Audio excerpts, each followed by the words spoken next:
भगवान की श्रीमन्नारायण लक्ष्मी नारायण श्रीमन्नारायण नारायण नारायण श्रीमन्नारायण नारायण। बोले श्री लक्ष्मी नारायण भगवान की। अनंताचार्य कृपया वेदांत द्वय पारगम रामकृष्णांग्र सद्भक्तम विश्वक्सेन मुनिं भजे। काषायं यज्ञसूत्रं शुचिवपुषि तथा चोर्ध्वपुण्ड्रं च भाले। यस्यास्ते दक्षहस्ते कलिकुमतिगिरीन्द्रेन्द्रवज्रं त्रिदण्डं। संसाराग्ने प्रशान्त्यै मृतजलममलं दारुपात्रं पवित्रं। श्रीविश्वक्सेनसूरे पदकमलयुगं श्रेयशीशं श्रयामि। लक्ष्मीनाथसमारम्भाम् नाथयामुनमध्यमाम् अस्मदाचार्यपर्यन्ताम् वन्दे गुरोपरम्पराम्। नारायणाय विद्महे वासुदेवाय धीमहि तन्नो विष्णु प्रचोदयात्। महालक्ष्म्यै च विद्महे विष्णुपत्न्यै च धीमहि तन्नो लक्ष्मी प्रचोदयात् तन्नो लक्ष्मी प्रचोदयात्। परमाराध्य श्री लक्ष्मी नारायण भगवान नित्य वंदनीय पूज्य गुरुदेव श्री त्रिदंडी स्वामी जी महाराज के जुगल चरणों में कोटि नमन। भगवत भागवत आचार्य कैंकर्य पारायण महानुभाव पावन भूमि पर पावन कथा को आप श्रवण कर रहे हैं। पावन कथा प्रसंग अंतर्गत पिछले दिन निवेदन किया गया था ब्रह्मा जी के पुत्र आदि शंभु मनु और उनकी आदि शंभु मनु की पत्नी शत्रुपा। इन दोनों की माधुर्य से वैवाहिक माधुर्य से आकुति देवहूति प्रसूति 3 कन्याएं हुई और 2 पुत्र हुए प्रियव्रत और उतानपाद। प्रियव्रत जी बड़े भाई होने पर भी प्रारंभ अवस्था में तपस्या साधना भजन करने जंगल निकल पड़े। प्रियव्रत जी के छोटे भाई जिनका नाम उतानपाद है, उतानपाद जी मनु जी की गद्दी के अधिकारी बने, राजा बने, उत्तराधिकारी बने। मनु जी अपने पुत्र उतानपाद को राजा बना करके राजगद्दी पर बैठा करके अपने पत्नी के साथ तपस्या साधना करके अपने जीवन को कल्याण किया। उतानपाद राजकाज की व्यवस्थाओं को करते हुए गृहस्थ आश्रम को स्वीकार किए और उतानपाद का प्रथम विवाह सुनीति के साथ हुआ। यही कल कथा में निवेदन किया था।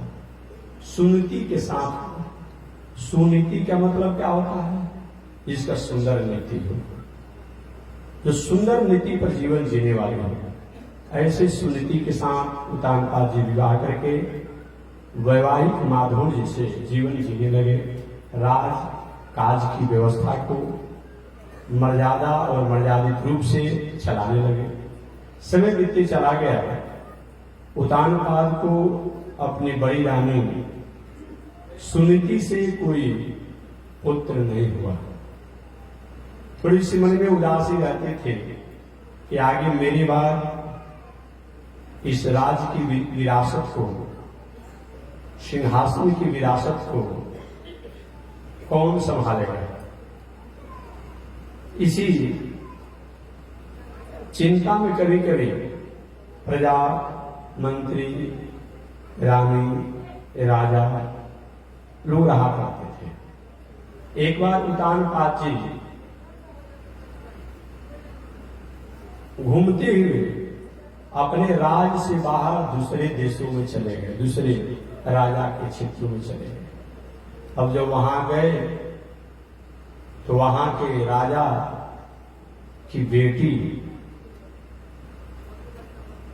की सौंदर्य लावण्य से प्रभावित हुए राजा उत्तानपाद,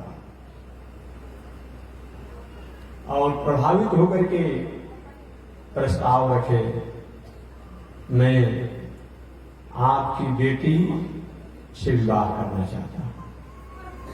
राजा ने भी सोचा कि भाई यशस्वी राजा है उत्तानपाद जी, मेरी बेटी के लिए अनुकूल ही रहेगा, अच्छा ही रहेगा।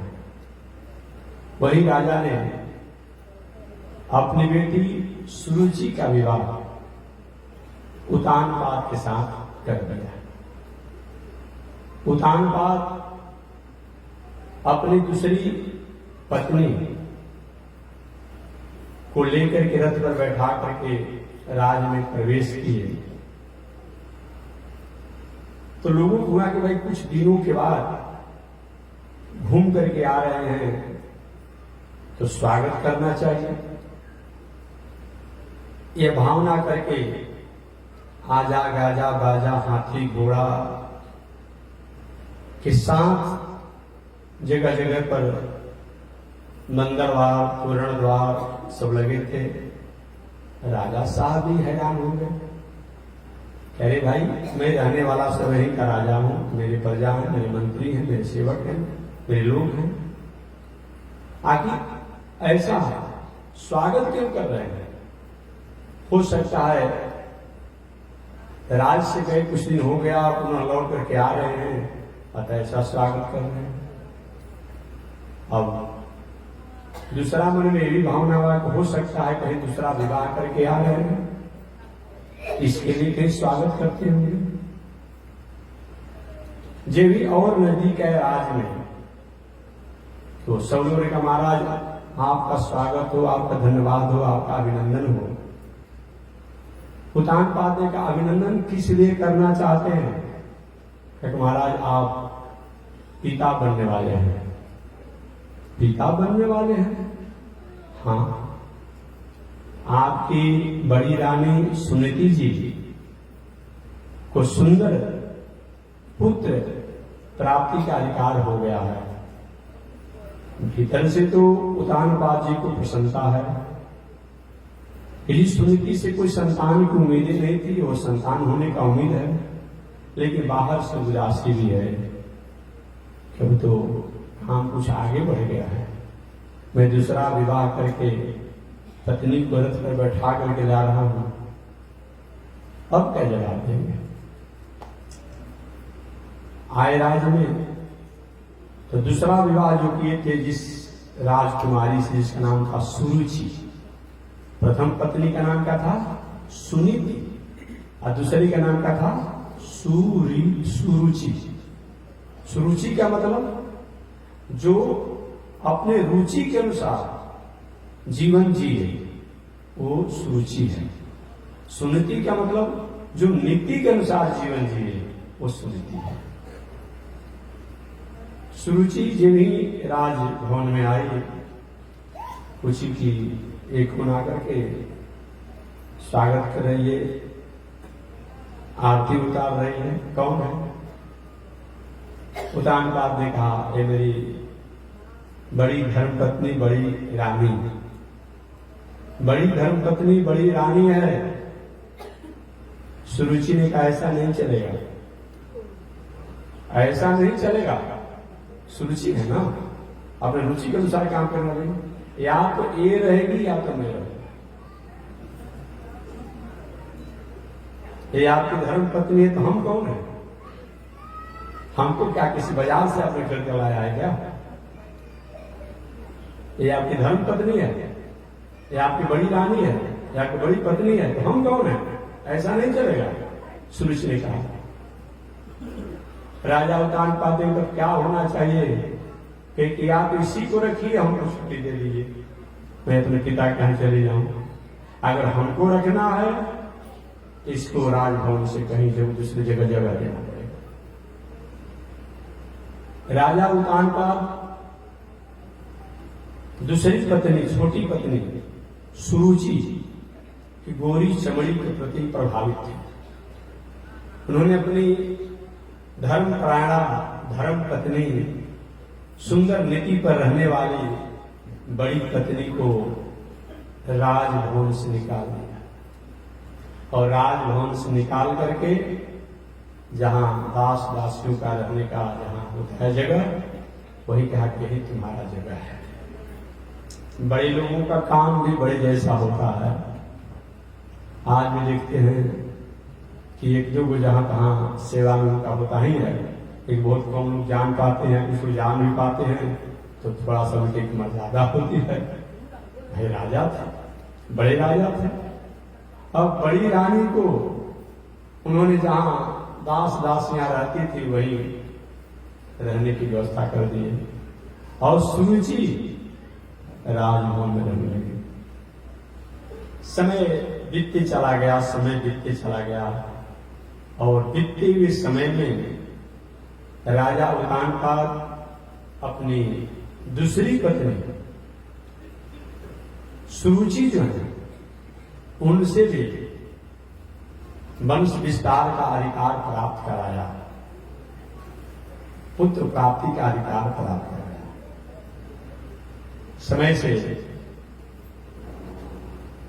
उत्तानपाद की बड़ी पत्नी सुनीति के एक पुत्र हुए। इस पुत्र का नाम पड़ा ध्रुव। क्या नाम पड़ा? ध्रुव। जहां पत्नी सुनीति होगी वहां तो ध्रुव जैसे ही पुत्र होंगे। ध्रुव माने अटल, अचल। ध्रुव माने जो सत्य, संस्कृति, मर्यादा पर जो अटल रहने वाला हो, अडिग रहने वाला हो, अचल रहने वाला हो, उनका नाम क्या है? उत्तानपाद की बड़ी पत्नी जो राजरानी होने के बाद भी दास दासियों के निवास जाता वहां रहने लगी, उनसे एक पुत्र हुए जिनका नाम रखा गया ध्रुव। ध्रुव जी अपनी माता के आंचल में पलने लगे, पुसने लगे, बढ़ने लगे। समय कुछ बीतने लगा।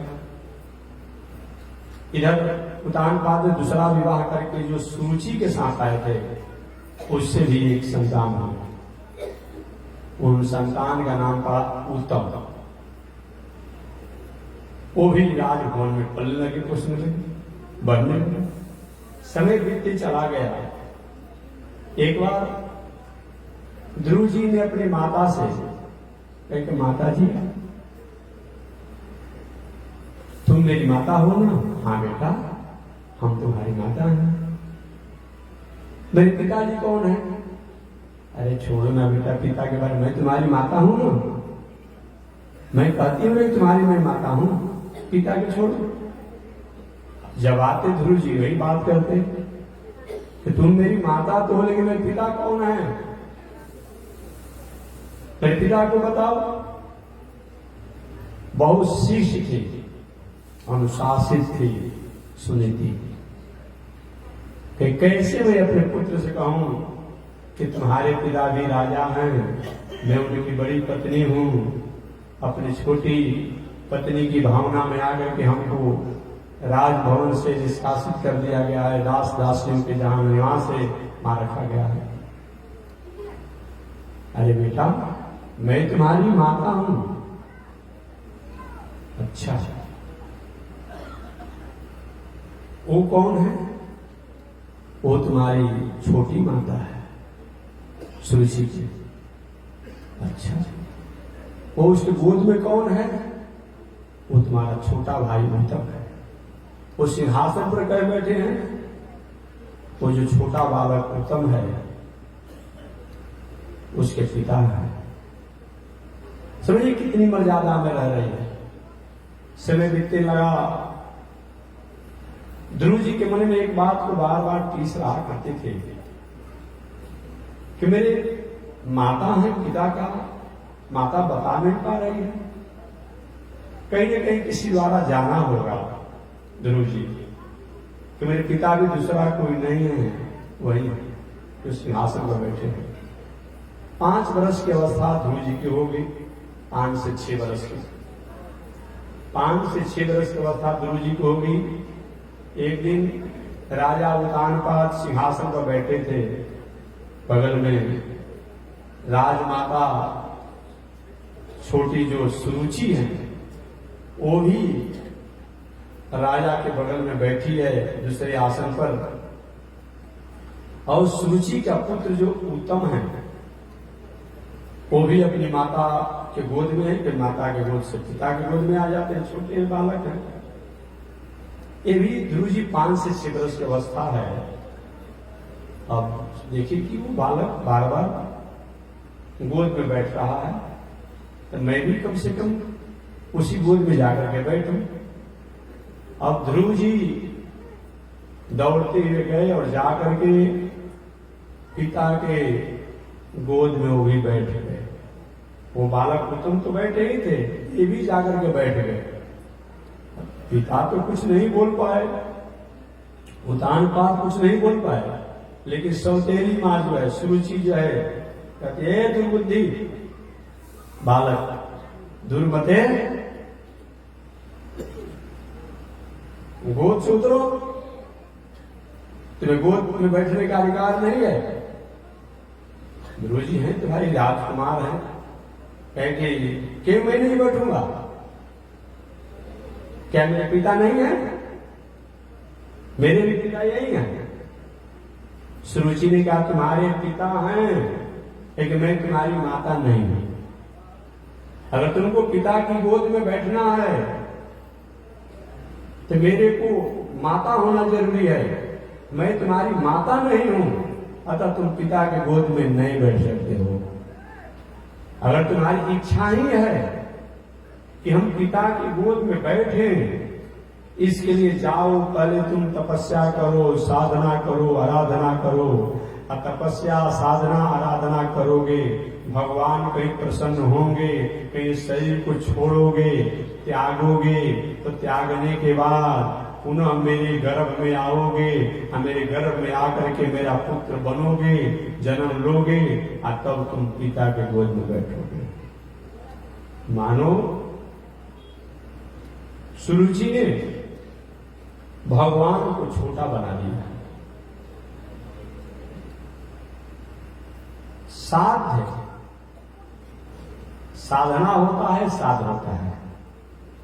साधना इसलिए करनी चाहिए कि साध्य की प्राप्ति के लिए।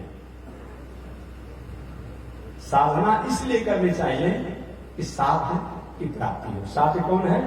ईश्वर है, परमात्मा है। कोई भी साध्य की प्राप्ति के लिए ही साधना किया जाता है, लेकिन हम साधना करें और साध्य को भूल गए। सुरुचि ने कहा कि अगर तुमको गोद में बैठने की इच्छा है तो पहले भगवान की तपस्या करो। सुनिए कितनी बड़ी बात है कि भगवान का तपस्या का फल होगा कि मेरे गर्भ में आओगे, मेरा बेटा बनोगे। मैंने अपने गर्भ को श्रेष्ठ बना दिया। साधना करके साध्य को प्राप्त किया जाता है। आइए साधना क्या बना दिया?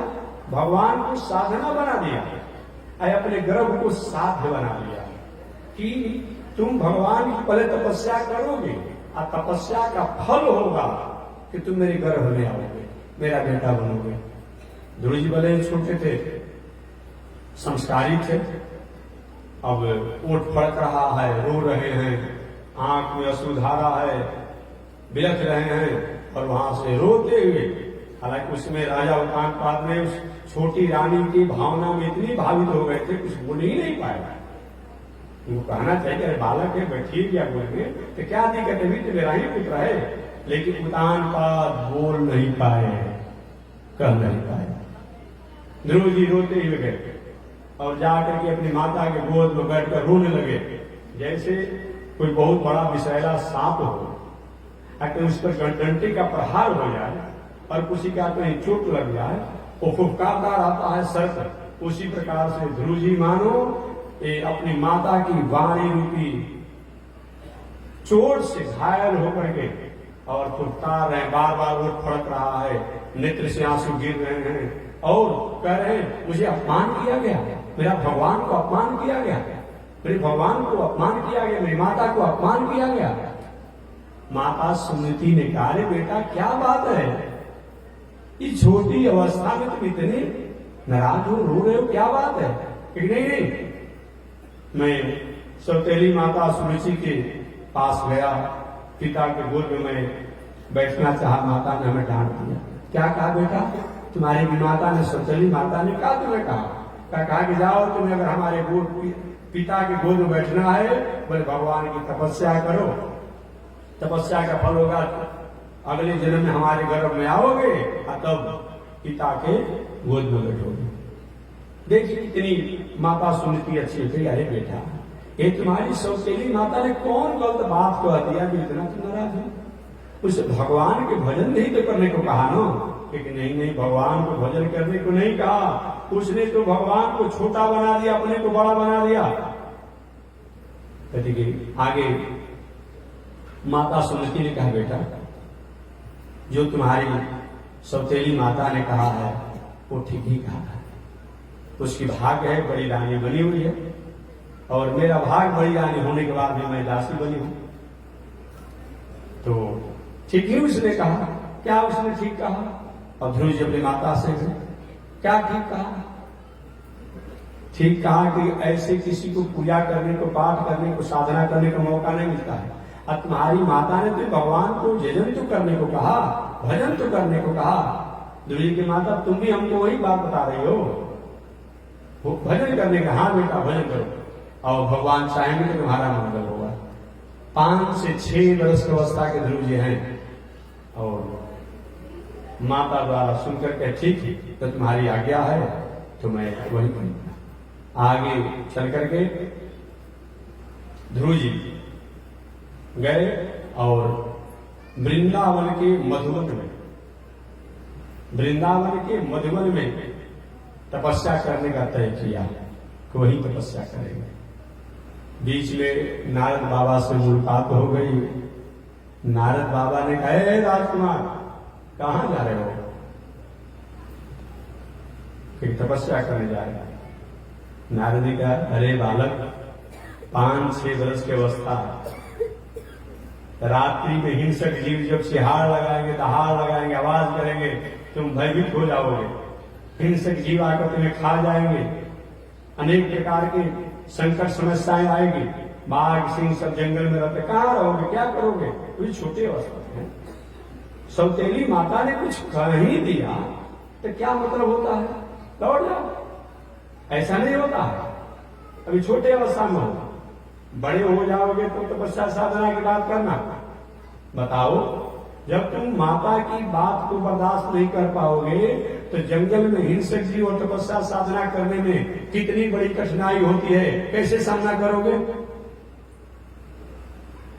ध्रुव जी ने कहे, बाबा आपको तो लोग नारद जी कहते हैं कि नारदो देव दर्शन, आप सत्य और परमात्मा और मंगल का दर्शन कराते हैं, बताते हैं। अगर आपको भगवान को प्राप्ति का उपाय आता हो बताने तो बताइए, और नहीं आता हो तो आप अपना काम देखिए, आगे बढ़िए, मैं अपना काम आगे देखूंगा। नारद समझ गए कि बेटा ठीक है, चेला मेरा ठीक ठाक है, दृढ़ है। वही नारद जी ने 12 अक्षर का मंत्र दिया। द्वादशाक्षर कहा जाता है, 12 अक्षर वाला। कहेंगे बेटा इसका जप करो, निश्चित रूप में भगवान कृपा करेंगे। ओम नमो भगवते वासुदेवाय, यही मंत्र। ओम नमो भगवते वासुदेवाय। इस मंत्र को नारद जी ने ध्रुव जी को उपदेश दिया, क्या बेटा तुम्हारा मंगल हो। ध्रुव जी चल दिए मथुरा वृंदावन के मधुवन में गए ध्रुव जी, और जाकर के वहां पर तपस्या के लिए कैसे करें, तो धीरे धीरे तपस्या करने के उन्होंने मन बनाया। ध्रुव जी ने वृंदावन में पहला महीना जो है 3 दिन तक उपवास करके, 3 दिन उपवास रहते, 1 दिन खाते, 3 दिन उपवास रहते, 1 दिन खाते, 3 दिन उपवास करते हुए एक कैथ के फल जो है, 3 दिन उपवास करते फिर कैथ के फल को खाते, फिर 3 दिन उपवास करते फिर कैथ के फल खाते, 1 महीना बिता दिया। और दूसरे महीना में 6 दिन उपवास करके, 6 दिन उपवास रहते, 1 दिन जल पीते, जल पी करके समय बिताया। फिर तीसरे महीना में 9 दिन उपवास करके और रहे। चौथे महीने में 12 दिन तक उपवास रहते और 1 दिन वायु को भक्षण करके रह जाते हैं। 5वें महीना में प्राण वायु को भी रोकना अभ्यास कर लिए और 6वें महीना में एक पैर पर खड़ा होकर के प्राण वायु को भी रोक दिए और भगवान में लीन हो गए। जो मैं बता चुका हूँ, यम, नियम, आसन, प्राणायाम, प्रत्याहार, धारणा, ध्यान, समाधि ये लीन हो गए। हाहाकार मच गया चारों तरफ से। अरे भाई क्या हो गया? ऑक्सीजन का अभाव हो गया है क्या? ऋषि लोग, संत लोग, महात्मा लोग, देवता लोग, जनता, प्रजा, पशु, प्राणी सब परेशान हो गए। क्या हो गया? अरे यहाँ तक कि शंकर जी, ब्रह्मा जी भी परेशान हो गए। ये क्या हो गया? ऑक्सीजन एक बैग कैसे इसका किलत हो गया? कैसे ऑक्सीजन का अभाव हो गया? सब लोग गए ब्रह्मा जी के पास, बाबा अब जी घूट रहा है, कुछ इस समय के हम लोग मेहमान हैं, अब जी नहीं पाएंगे, ऑक्सीजन का अभाव हो गया, सांस नहीं लिया जा रहा है, परेशानियां हो रही है। ब्रह्मा जी के वही हाल हमारी भी है। अरे महाराज ऐसा हो रहा है क्यों? कह के चला जा, भगवान से पूछा जाए, वही निर्णय करेंगे। और ब्रह्मा जी, शंकर जी, सभी लोग, देवता लोग, ऋषि लोग सब भगवान के पास गए। प्रभु बचाइए, बचाइए, बचाइए, अन्यथा हम लोग अभी संसार में रह नहीं पाएंगे, जीते जी मर जाएंगे। भगवान ने कहा क्या हुआ? कहे कि हम लोग का प्राण वायु अवरुद्ध हो गया है, प्राण वायु अवरुद्ध हो गया है, पता ही नहीं चलता है ऐसा क्यों हो गया? कोई रोग है नहीं, कोई ऐसी संक्रमण की व्यवस्था प्रकृति में है नहीं, क्यों ऐसा हो गया? भगवान ने मुस्कुराते हुए कहा, देवताओं, मेरा भक्त जो है, जो उतानपाद का पुत्र है, सुनीति का पुत्र है, वो वृंदावन के मधुवन में प्राणायाम करते हुए अपने श्वासों को रोका है और श्वास को रोक करके मेरा ध्यान चिंतन कर रहा है। और जब तक श्वास को रोक कर मेरा ध्यान चिंतन करेगा, देवताओं, ऋषियों, ब्रह्मा जी सबों के हाल यही रहेंगे।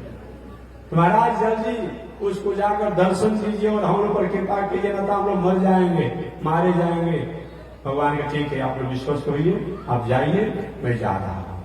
वही भगवान गए जहां ध्रुव जी तपस्या कर रहे थे, एक पैर पर खड़ा होकर के, नेत्रों को बंद करके। भगवान कैसे इसकी साधना को तोड़े? साधना को कैसे इसको तोड़े भाई? साधना टूटेगा तब तो कुछ बात करेंगे। नेत्रों को बंद करके साधना कर रहे हैं। और क्या कि भगवान ने सोचा कि एक ही उपाय है। अरे भाई कोई गाड़ी नींद में सोया हुआ हो, एसी का आनंद ले रहा हो, अचानक लाइन कट जाएगा तब। और तो जहां एसी नहीं है, पंखा नहीं रही, कभी थोड़ा काम चल जाता है, लेकिन इसमें एसी की व्यवस्था है। अब उसमें कहीं लाइन कट जाता है तो बहुत परेशानी हो जाती है, उमस हो जाएगा।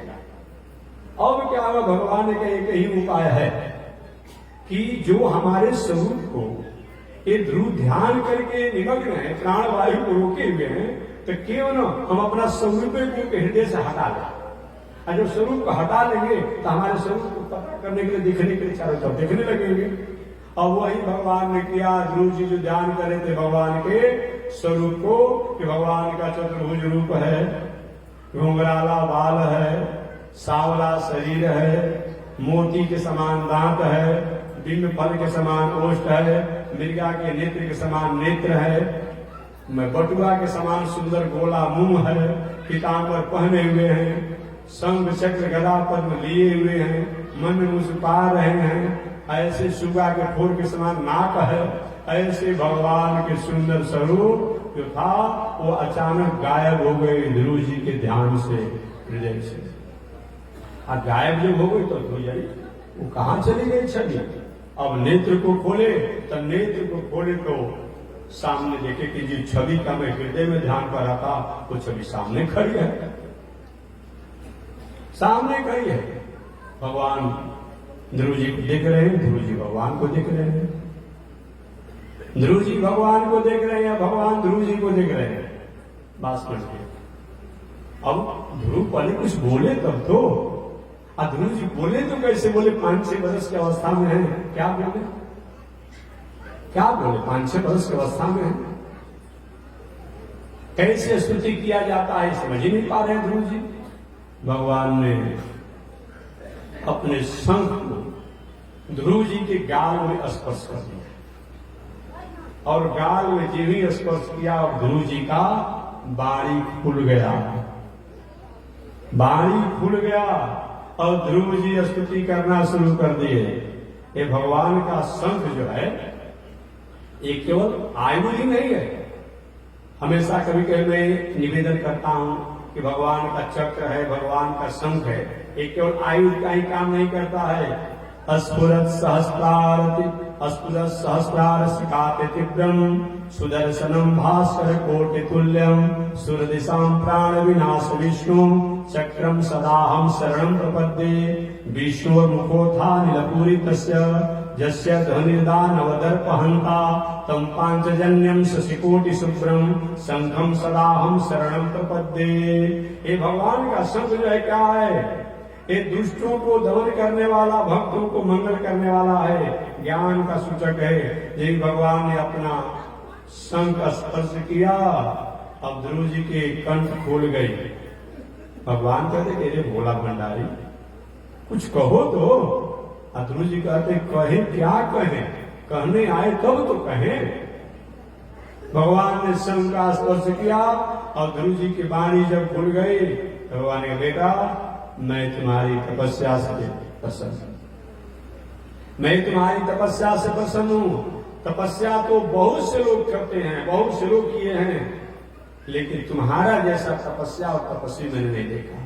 उस समय ध्रुव जी भगवान को प्रणाम करते हुए कहते हैं यों प्रवेश मम वाचमिमां प्रसुप्तां संजीवयत्यखिल शक्तिधर सुधाम्ना अन्या सहस्रण शरणादगादे प्राणान् नमो भगवते पुरुषाय तुभ्यं। जुन्तो प्रविष्म वाच विमां प्रसुप्तां, कहते हैं हे प्रभु जुन्तो प्रविष्म मम वाच विमां प्रसुप्तां। हे प्रभु आप मेरे अनंत शक्ति से आप संपन्न हैं, आपकी शक्ति को किसी द्वारा मापा नहीं जा सकता है। आप मेरे अंतःकरण में, मेरे भीतर प्रवेश करके और अपने तेज द्वारा मेरे सोई हुई वाणी को जगा करके संजीवन कर दिया, सजीवित कर दिया, सजीव कर दिया, जिला दिया। हाथ पैर कान त्वचा सभी इंद्रियां ये सब हैं, लेकिन जब तक आप संचार नहीं करते हैं, आपकी क्रिया संचार नहीं करती है, तब तक वह चैतन्यता को प्राप्त नहीं करता है। हे अंतर्यामी, मैं आपको प्रणाम कर रहा हूं। ऐसे भगवान उन्होंने बार बार प्रणाम किया। आगे भगवान ने पूछा बेटा तुम्हारी क्या इच्छा है, क्या तुम्हारी इच्छा है? ध्रुव जी ने कहा प्रभु हमारी इच्छा है मोक्ष की, आपके वैकुंठ की। भगवान के नहीं, ऐसा मत करो। तुम जब अपने सौतेली माता के पास अपने पिता की गोद में बैठना चाहता था, तुम्हारी सौतेली माता ने तुम्हें पिता के गोद में नहीं बैठने दिया। तुम्हारे मन में प्रथम इच्छा था कि पिता के गोद में बैठने के लिए, सिंहासन पर बैठने के लिए, गद्दी पर बैठने के लिए, और यही मन में भावना को लेकर के तुम अपनी माता के पास आया और माता ने कहा जाओ तुम तपस्या करो, तो तुम्हारी इच्छा पहले जो है वो पहले तुम करो और बाद में मैं तुम्हें प्राप्त होऊंगा। वहीं भगवान ने कहा कि आप घर लौट जाएंगे, तो नहीं जाएंगे, छोटा बालक है ना, नहीं जाएंगे। मेरी माता ने अपमान किया है, पिता ने अपमान किया है, मेरी माता को अपमान किया, मैं नहीं जाऊंगा। कि कहाँ रहोगे? कि मैं आपके वैकुंठ में जाऊंगा, आपके धाम में जाऊंगा। कि नहीं बेटा, ऐसा नहीं करना, आप जाइए और अपने राज की तरफ जाइए और जाकर के अपने पिता की तरफ, मेरी आज्ञा है, मेरी मंगल कामना है, आप जाएं राज में और जाकर के आप 36,000 वर्षों तक राजकाज की व्यवस्था करेंगे मेरे आज्ञानुसार और बाद में मेरे धाम में आप आएंगे। अब तो ध्रुव जी भगवान की आज्ञा हो गई, सोचते हैं कि जाएंगे। पिताजी क्या करें, बेटा जब मैं प्रसन्न हो जाता हूं ना तब सब लोग प्रसन्न हो जाते हैं। जो पिता ने अपने गोद में नहीं बैठाया, जिस माता संतेली ने गोद में बैठने नहीं दिया, वही माता अब जाओगे ना तो गद्दी पर बैठाएगी, वही पिता गद्दी पर बैठाएंगे, गोद की दबा छोड़ दो, जाओ। अब इधर राज में उतानपाद जी उदास हैं, बताओ छोटा बालक अपमान को सह नहीं पाया अपनी सौतेली माता का, न जाने जंगल में गया क्या हुआ होगा, जीव जंतु खा गए होंगे, बाघ सिंह खा गए होंगे, कैसे होगा, कौन भोजन देता होगा, क्या होगा, इधर सोच रहे हैं। और उन्हीं के शोक में उतानपाद जी एक तरह से अस्वस्थ है। और जिस सौतेली ने अपमान किया, बताओ मैंने कहा मेरी कार वो जंगल में चला गया, कैसे होगा, क्या होगा। और उसी समय नारद जी आ गए कि राजा उतानपाद जी आपको चिंता करने की बात नहीं है, वो भगवान की कृपा से अच्छे तरीका से कुछ ही दिनों में वो लौट करके आए। नारायण बता दिया। इधर ध्रुव जी बेचारे अफसोस करते हुए राज में लौट रहे हैं, उसी प्रकार से लौट रहे हैं जैसे कोई जुआरी जुआ में हार जाए और हारने के बाद अपने दोनों पॉकेट में हाथ डाले पैसा नहीं रहे तो अफसोस करते हुए घर की तरफ आता है कि क्या घर पर जवाब देंगे।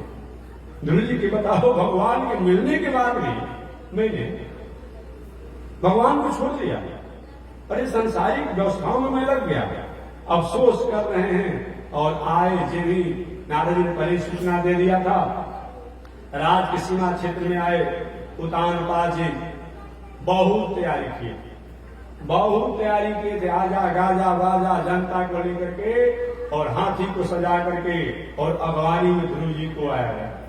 और जे ही ध्रुव जी उधर से आ रहे थे पैदल और उनको हाथी पर बैठाया गया और हाथी पर बैठाने के बाद पूरे नगर में घुमाया गया।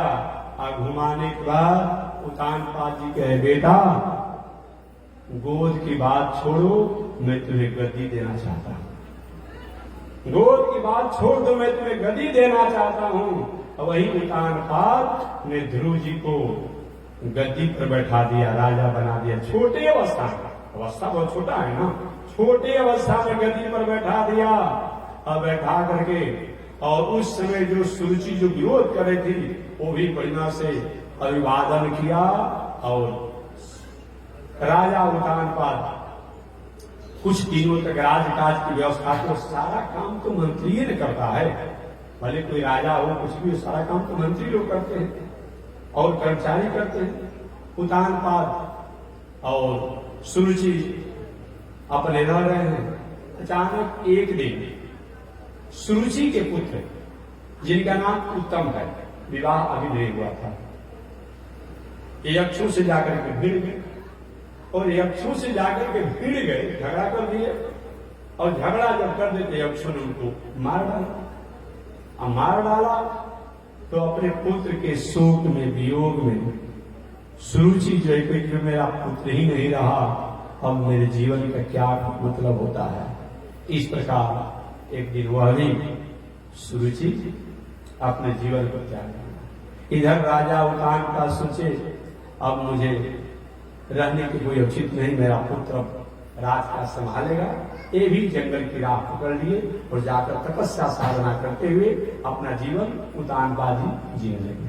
इधर ध्रुव जी राजकाज की व्यवस्था करते हुए जब युवा अवस्था को प्राप्त किए, तो युवा अवस्था को प्राप्त करने के बाद शिशुमार नाम के जो एक प्रजापति थे, उन शिशुमार नाम के प्रजापति की पुत्री जिसका नाम था भ्रमी, उन भ्रमी के साथ इनका विवाह हुआ और विवाह के बाद इनके 2 पुत्र हुए, कल्प और वत्सर। ध्रुव जी का दूसरा भी विवाह हुआ जो वायु की पुत्री थी जिसका नाम था ईला, उन ईला से उत्पल नाम के पुत्र हुए। इस प्रकार ध्रुव जी की प्रथम पत्नी से 2 पुत्र, कल्प और वत्सर, और दूसरी पत्नी ईला से उत्कल नाम के पुत्र हुए। समय पा करके ध्रुव जी देश काल पात्र के अनुसार राजकाज की व्यवस्था करते हुए, पत्नी इत्यादि की मर्यादा में रहते हुए वे सभी प्रजा को आनंदित किया करते थे, सभी को आनंद दिया करते थे। ये भगवान के कृपा पात्र थे ध्रुव जी, और हमेशा समय समय से जनता को बुला करके उपदेश भी दिया करते थे और कहते कि हे महानुभाव तितिक्षया, हमेशा कहा करते थे कि जीवन में हमें कभी भी वैभव ऐश्वर्य इत्यादि प्राप्त हो जाए तो वैभव इत्यादि प्राप्त होने के बाद उसको हम निश्चित रूप में सदुपयोग करना चाहिए। हमारे द्वारा धन का, बल का, पद का जो प्राप्त हो उसको हमें दुरुपयोग नहीं करना चाहिए बल्कि सदुपयोग करना चाहिए। ऐसा अगर जो नहीं करता है वो व्यक्ति अगले जन्म में वह पश्चाताप और अफसोस के साथ अपना जीवन जीता है। जिस समय ध्रुव जी अपने भाई उत्तम की बदला लेने के लिए यक्षों को बहुत लोगों को मारा। जो यक्षों के प्रधान राजा है कौन? कुबेर जी। यक्षों के प्रधान राजा है कुबेर जी, जो अलकापुरी के राजा है, कैलाश के बगल में अलकापुरी के राजा। अब पितामह मनु जी और सब लोग आकर के ध्रुव जी को समझाया, बेटा जो भगवान के कृपा पात्र भक्त हैं उनके द्वारा ऐसा नहीं होना चाहिए। जो भी अगर कोई मारा गया, मर गया तो ठीक है, किसी व्यक्ति द्वारा मारा गया, लेकिन कहीं न कहीं उसका अपना भी कर्म है। और दूसरी बात, एक यक्ष ने तुम्हारे भाई को मारा, सभी यक्ष समूह को तुम मार रहे हो, समष्टि को समाप्त कर दोगे, ऐसा नहीं होना चाहिए। वही पितामह ने आकर समझाया कि बेटा तुम भगवान के कृपा पात्र हो, किसी पर दोष नहीं देखना चाहिए बड़े लोगों को, कहीं जीवन में विषम परिस्थितियां आ भी जाए तो। और उन्होंने कहा तितिक्षया करुणया मैत्र्या चाखिल जंतुषु समत्वेन च सर्वात्मा भगवान संप्रसेदते। कहते हैं कि हे ध्रुव जी, वह प्रभु, वह भगवान अगर किसी पर प्रसन्न होते हैं तो तितिक्षा वाले पर प्रसन्न होते हैं। तितिक्षा का मतलब क्या होता है? हमारे पास साधन हो, संसाधन हो, लेकिन साधन संसाधन का कभी दुरुपयोग न करने वाले व्यक्ति जो हो उसको तितिक्षा कहा जाता है। जैसे एक कपड़ा से काम चल रहा हो, एक गाड़ी से काम चल रहा हो, एक मकान से काम चल रहा हो, तो उतने में काम चला रहे हैं। हमारे पास साधन नहीं हो और हम त्यागी बने हुए हैं, ये कोई मतलब नहीं होता है, उसको तितिक्षा कहा जाता है। कि साधन संपन्न होने के बाद भी उस साधन का मिसयूज नहीं करना, साधन का उपभोग नहीं करना, भोग नहीं करना, उपयोग करना, उसका नाम क्या है? तितिक्षा। तितिक्षया करुणया, और भगवान के भक्तों को करुणा होना चाहिए, दयावान होना चाहिए। मैत्र्या, और प्राणियों के प्रति मैत्री की भावना होनी चाहिए। चाखिल जंतुषु, और प्राणियों में समदृष्टि होना चाहिए। समत्वेन सर्वात्मा, और सबके प्रति वह प्रसन्न होना चाहिए।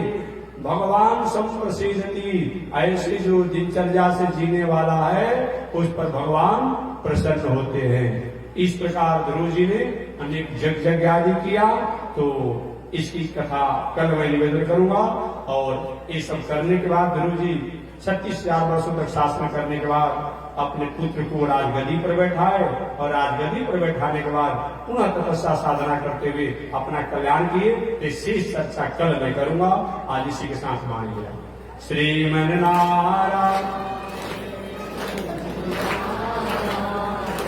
श्रीमन नारायण नारायण नारायण श्रीमन नारायण नारायण नारायण। बोलिए श्री लक्ष्मी नारायण भगवान की।